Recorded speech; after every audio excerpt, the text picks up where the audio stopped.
I'm Jasmine Moradi, and you're listening to the Queens of Tech podcast, a podcast series about raising the voice of workplace champions. 60 plus questions in around 30 to 40 minutes with women, women of color, non-binary, and transgender influencers about their journey into STEM, science, technology, engineering, and mathematics. I started the Queens of Tech podcast initiative in May 2022 because I would like to retain more women, women of color, non-binary, and transgenders in the tech industry. Talent is out there, but our work environment needs to improve for all to feel safer, stay authentic, and to be valued for our contributions. My vision is to raise the workplace ecosystem for all in tech by killing the imposter syndrome, stopping bad behavior, and increasing equity opportunities. Each podcast talk is built around 60 plus questions regarding upbringing, education, career path, DIB, and future advice. My mission is to bridge the gap between schools and workplaces by getting into the heart of my guest's personal life and career journey to inspire other girls, women of color, non-binary, and transgenders to unleash their full potential to reach top leadership roles in the tech industry. My goal is to raise the voices of tech champions around the world and together with companies, investors, and politicians, raise the challenges and opportunities around equity, inclusive, diversity, and belonging in our workplaces. Enough is enough.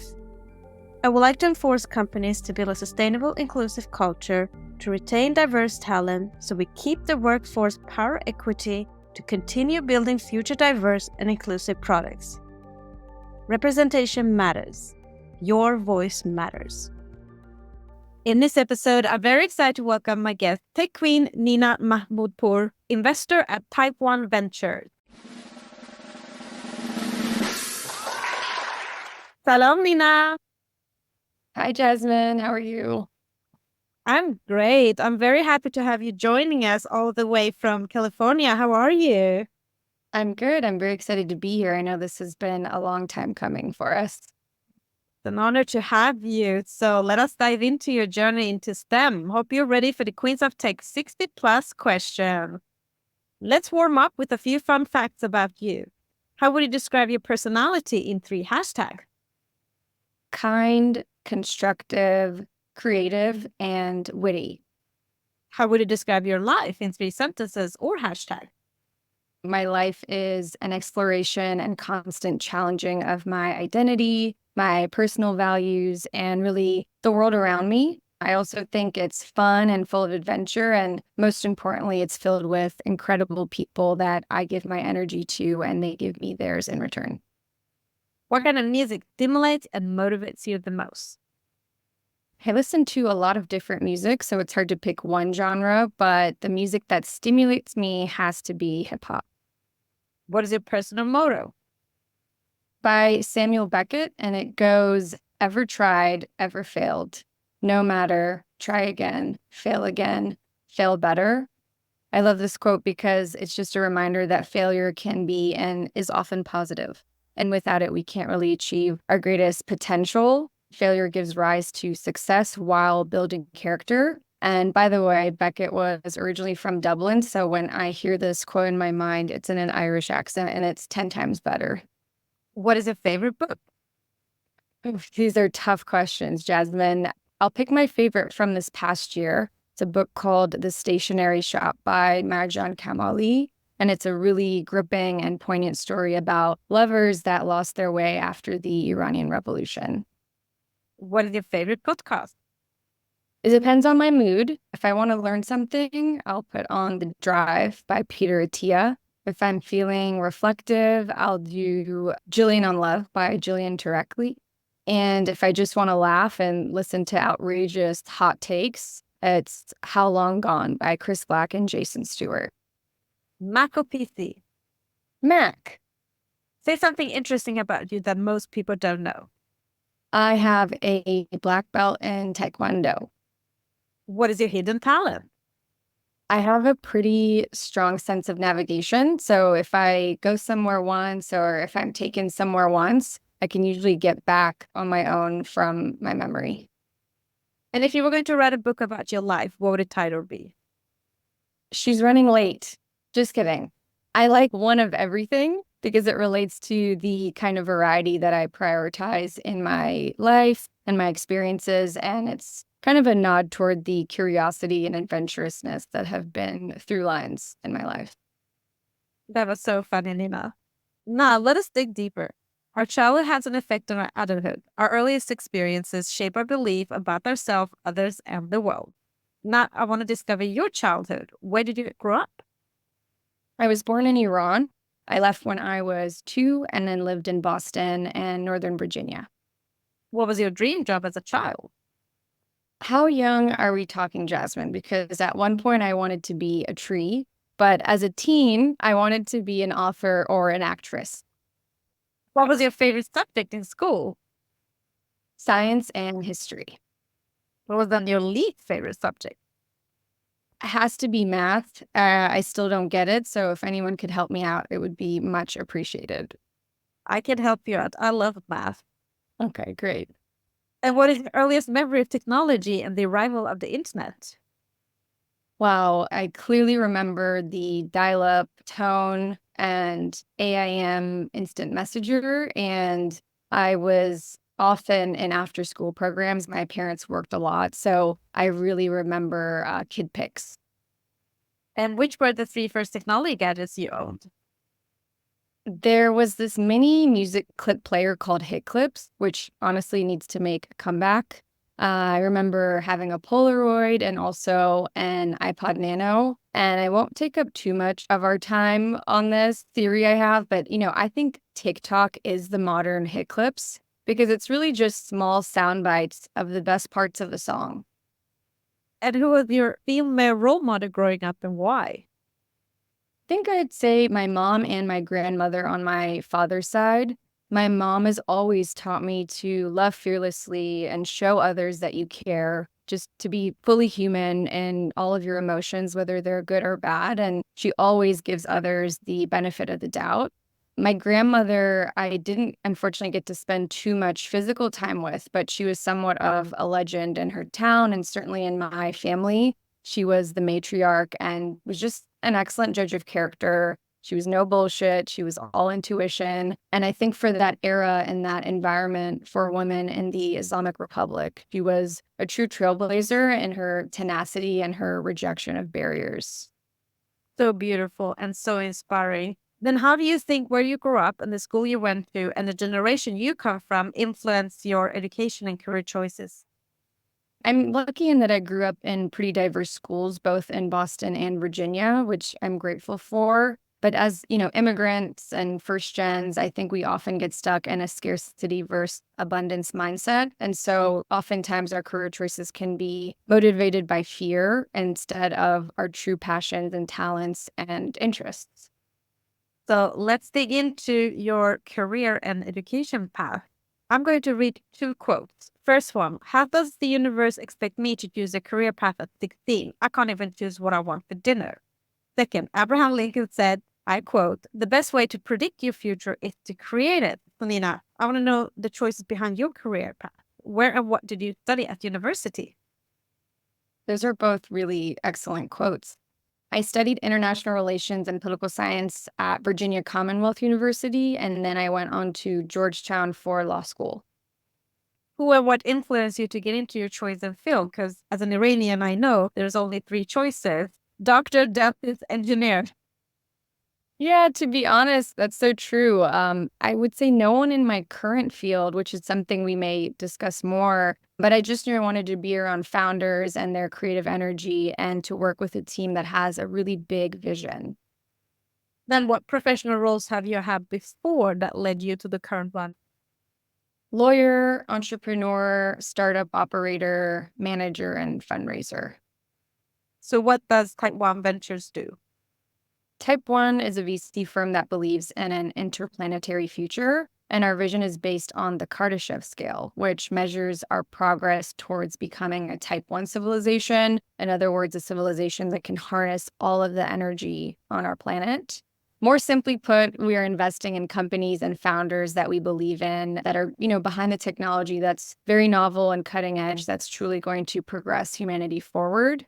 I'm also the founder of Hazeri, which is a community organization that takes a modern approach to more traditional Middle Eastern food and cultural experiences. And I really love the experiences that we put on.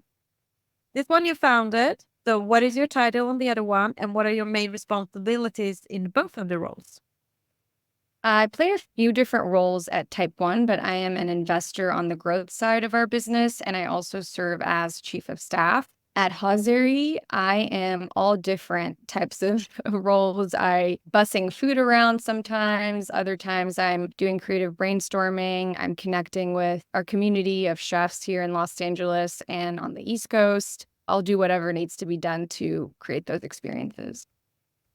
And what was the reason behind starting Hazari, and how did you get your current role as an investor at Type 1 Mentors? Through my network and a friend actually who knew the leadership at Type 1 and put me in touch. And I also wrote my law school thesis on space law, so I was able to prove my excitement and curiosity there pretty quickly.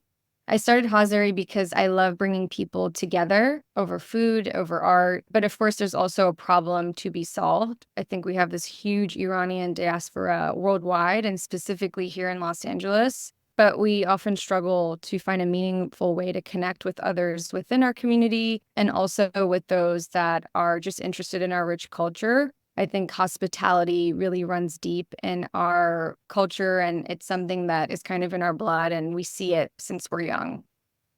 I can relate to that. You are very busy, both traveling and creating a lot of amazing events. So what does a typical workday or work week look like for you?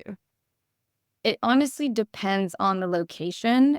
We travel a ton and we have annual events all over the world. I mean, just this year, it's been London, Italy, Taiwan, Los Angeles, and we're also working on an event in the Middle East. So most days are different, but I almost always start by making a list of what I need to get done and what I want to get done that day. I also find a ton of value in connecting with my colleagues on non-work related things that they're excited and passionate about. And then throughout the week, I'll talk strategy with our partners, manage investor relationships, review operational projects, which is a lot of what I do currently, and of course, research interesting growth investment opportunities.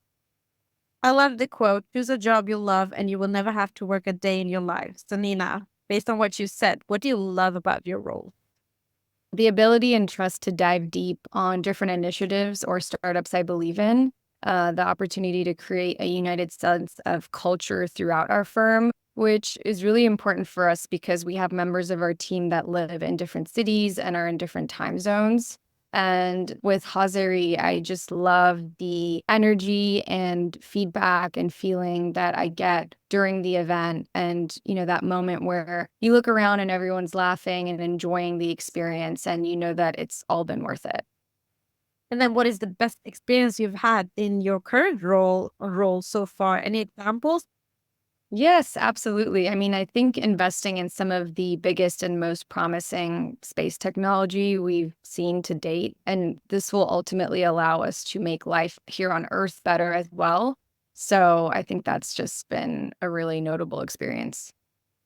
And it sounds like a lot of fun, but with it comes a lot of challenges, of course. There's things behind the curtains. So what is the biggest challenge you've encountered so far and how did you tackle it?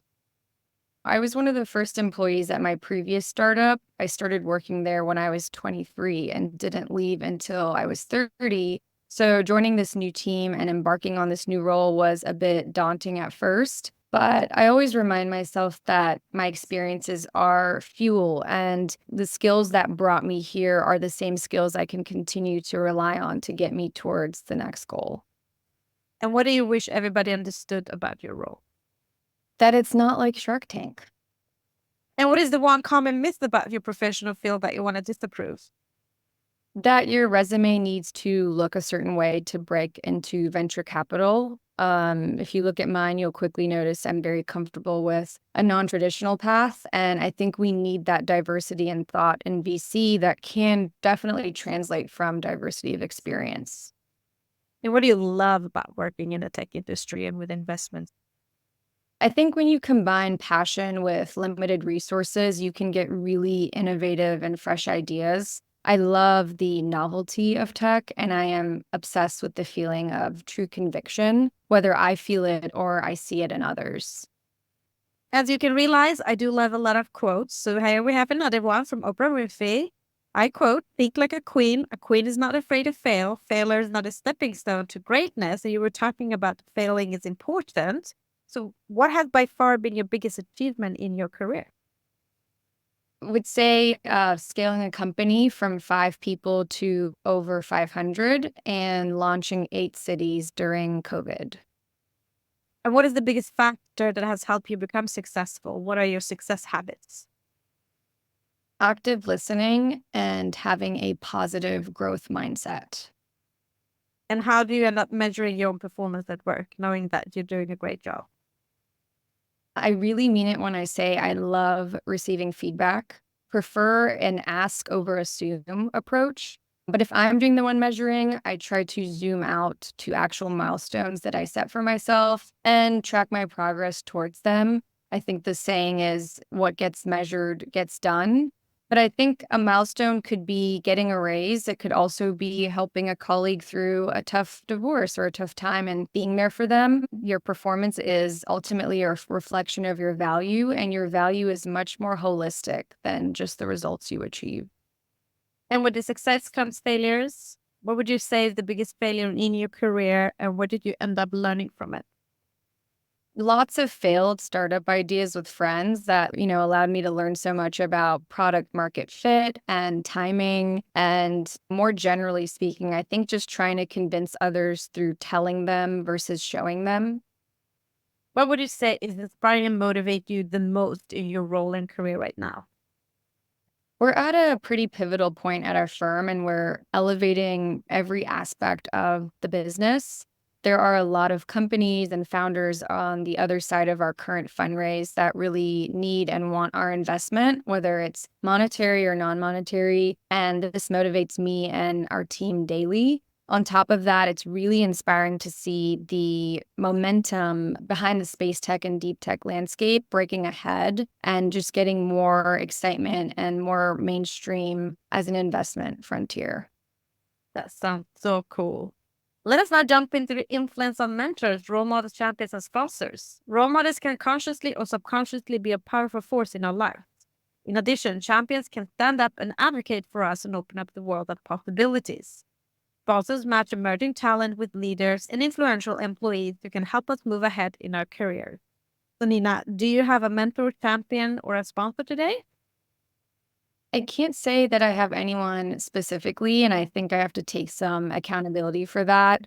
I used to have them earlier in my career, and I'm looking to change that now. And who is the female, non binary, or transgender role model you look up to in your field?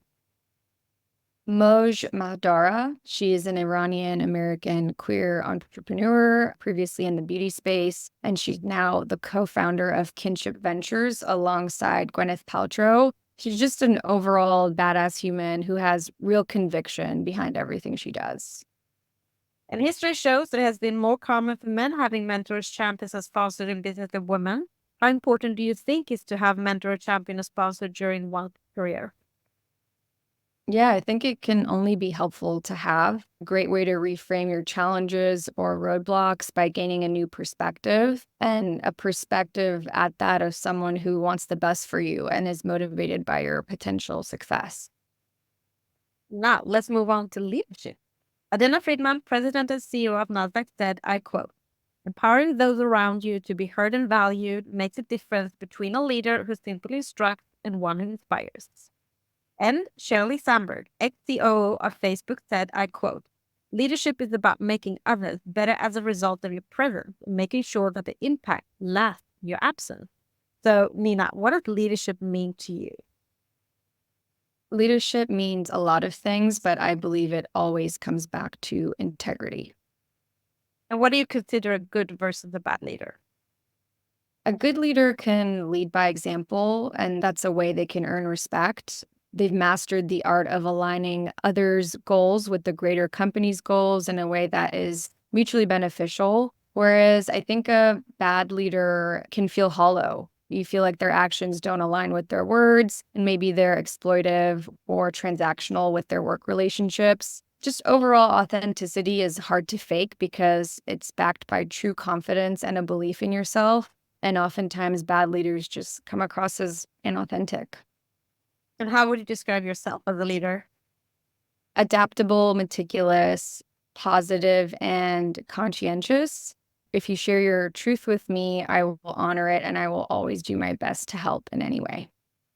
And as a leader, what values are the most important to you? Again, integrity, doing what you say you're going to do and keeping your word. I also think being charismatic and uplifting those around you, even in small ways, is really important. And being brave. What leadership lessons have you learned that have formed you into the leader you are today? I've learned through lots of failure and trial and error that you have to practice depth with your empathy.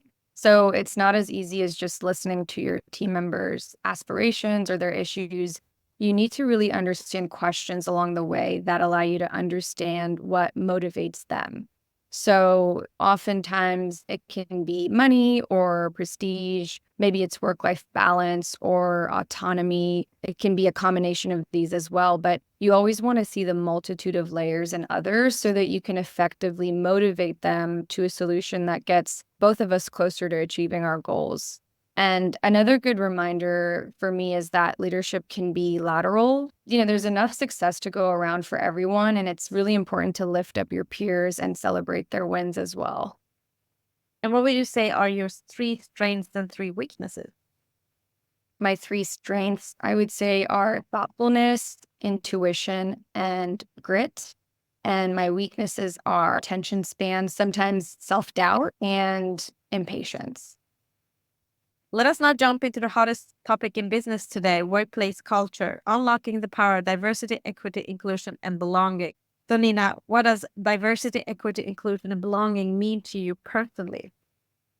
To me personally, I think it means comfort. I think it means being at ease in an environment that allows you to shine and showcase your truest self without fear. I think back to my first job as a paralegal at a big law firm in Southern Virginia. I have never seen more comfortable older white men in my life. And what do you consider being 3 to 5 signs of good company culture if you were to join a company? Diversity, strong communication, accessibility to leadership, so having a more flat organization, and the celebration of passions outside of work. And as a woman, what has been the most significant political or cultural barrier in your career, and how have you overcome these challenges? Trying to champion my own ideas and initiatives without second guessing myself or how I'm perceived as a woman. And I think the best solution for this is just very clear communication of your conviction and your knowledge. Why do you think it's important for more women, women of color, non-binary, and transgender to join the tech industry today? Because it's proven to make every aspect of business better. It often allows the tech being built to be more reflective of the end consumer. And when you have that within the workplace, I think it also fosters more tolerance and exposure to new ideas and new ways of thinking outside of the workplace. Do you and how do you speak with your colleagues, peers, and community about the IB challenges, for example, salary gaps, promotions, etc.? Transparency and having open format discussions. I think also acknowledging that sometimes we have to be the first ones or among the first in the larger industry to set a new standard. What I love about Type 1 is that 80% of our team is diverse. And there are many public and internal discussion about the barriers women of color, non-binary, and transgenders face from reaching high position in the tech industry or receiving funding. How do you feel has affected and is affecting you? And what is your advice on how to best unblock this roadblock? This is sadly very real, and not everyone buys into the effects. But I think the first step is to understand that we have to share our personal experiences at a macro level in order to continue the conversation in our friendships, at work, with our family. We have to have these conversations, and the barriers can only be changed if they're continuously exposed. So we have to be brave also. And often we can be in a position where we don't feel accounted for or heard. And after giving it your all, you need to find new opportunities in the industry where the opposite is true. I think I see a lot of minorities and women continuing to stay in positions where not only is their full potential not unlocked, but they feel pretty devalued. And today, tech companies spend a lot of marketing money to attract women, women of color, non binary, and transgenders. However, at the same time, they're finding it hard to retain them. Articles show that women are leaving the tech industry. Based on your experience, what is your best advice or strategies for how companies can work to build a stronger corporate culture that engages DIB? I would say, allow us to help shape and craft the very programs that are in place to assist us. These checkbox advocacy groups and meetings that, again, feel hollow and inauthentic are not helping anyone. I think continuously asking how our experience can be improved is useful because, in the end, that will result in the optimal performance that behooves everyone. And I think if you're unsure of where to begin as a company, you can start with your maternity and paternity policy.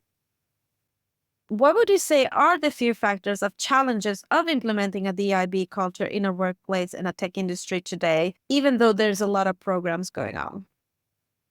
At a granular level, our economic system isn't always built to value DEIB culture, so it's important for leadership to set aside resources, real resources, to implement this culture effectively and also allow it to be iterated by younger generations coming through as well. Why and how do you think companies would benefit from not just having women, women of color, non-binary, and transgender leaders, but actually higher gender representation at C-suite level and boardrooms with actual voices? Again, I mean, this has been proven. Women make up half of our population, and we bring different skill sets to the highest levels of office, which result in the highest returns. So, based on what you said, what would you say is the biggest reason behind that we still don't have more women, women of color, non-binary, and transgender leaders in the tech leadership roles and as startup founders still today? Greed and fear. This is your industry and your area when it comes to investments, and you know the figures. The data reveals a concerning trend of low funding rates for startups led by women around the world, with only 1 to 2% of the funding directed towards women in the tech industry. They say Black and Latino women in particular receive less than 1%. What factors do you believe contribute to this imbalance, and what strategies can be activated to increase funding for women-led startups? Echoing, what we're just talking about, having more reflective C-suites and boards and more of a top-down leadership that is more representative, but also related to my industry, utilizing this novel technology we're seeing, such as AI, to employ systems that showcase bias and root it out. And how do you think the tech industry has changed regarding DIB since you joined? I think it's headed in the right direction, but we still have a lot of work to do. And looking back on your career, what one thing would you have changed in your working environment to break the biases?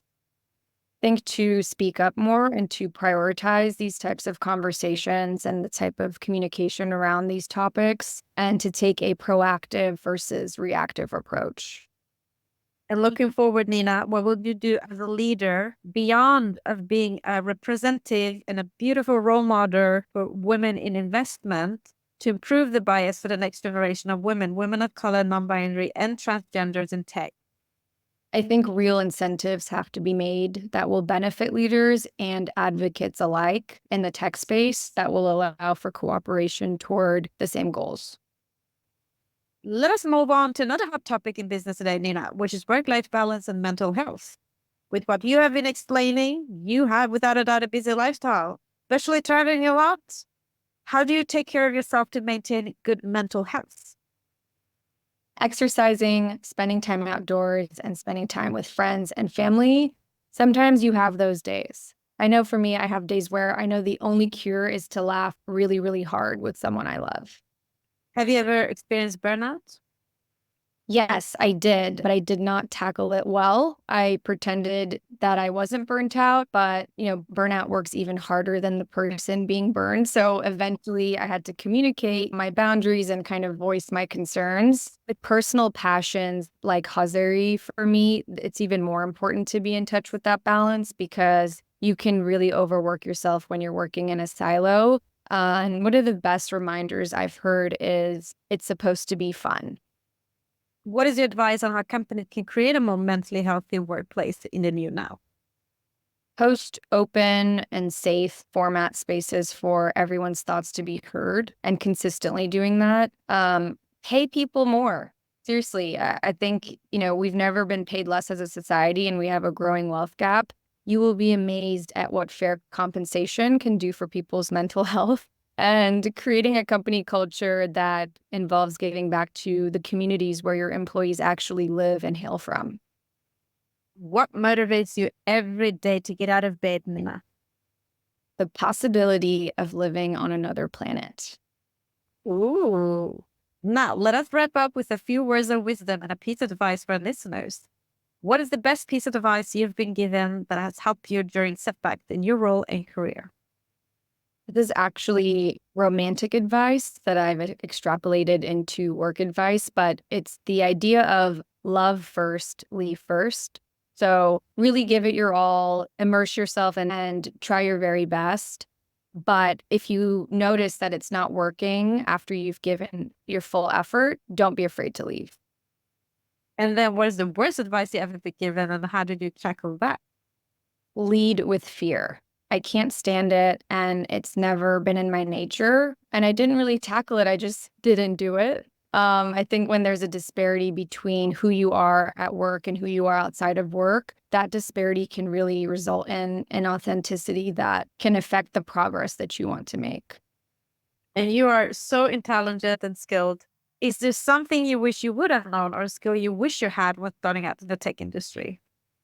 Absolutely. The importance of understanding financials and financial modeling, which I had to kind of teach myself, but understanding your company's financial landscape and goals, regardless of what position or department you're in, it will almost always help you understand where you're headed. And if you had the ability to go back in time to when you were just at the beginning of your career, what advice would you give to your younger self? As cliche as it sounds, really trust your intuition, enjoy the achievements along the way without future tripping on to the next milestone, and just relish in your youth and being naive because sometimes being naive allows you to believe in the big ideas. So what advice would you give to young girls, women of color, non-binary and transgenders who want and trying to break into STEM fields today, especially wanting to become next generation leaders? Spend time figuring out what you really like. So start small and be hyper observant to your own interests. Notice what you gravitate toward. For example, for me, I've always been fascinated with space and some more non-conventional tech. And from there, go all in and commit and try to find others that have aligned passions with you as well. The other advice I love is cold everything. Cold email, cold LinkedIn, cold walk up to someone. The worst they can do is not respond or not show interest. And the best that can happen is for you to find out. Last but not least, Nina, what is next for you in your roles and your career in tech? What are your career aspirations? Continue to invest in high growth and novel technology and continue to grow our firm. Maybe one day start my own. Whatever it might be, I just always know that I want to be connecting and helping others. That is so beautiful. I look forward to follow your journey. So thank you very much, Nina, for being guest on the Queens of Tech podcast, sharing your journey without a doubt, inspire change and reshape company culture for the next generation of women, women of color, non-binary and transgender leaders. Thank you so much, Jasmine. I'm really glad we got to do this. Thank you for listening. If you have worked in the tech industry a minimum 3 years and would like to share your journey, please nominate yourself or somebody you know to I@jasminemoradi.com. For more podcast episodes and to learn more about the Queens of Tech initiative and to support us, visit queensof.tech.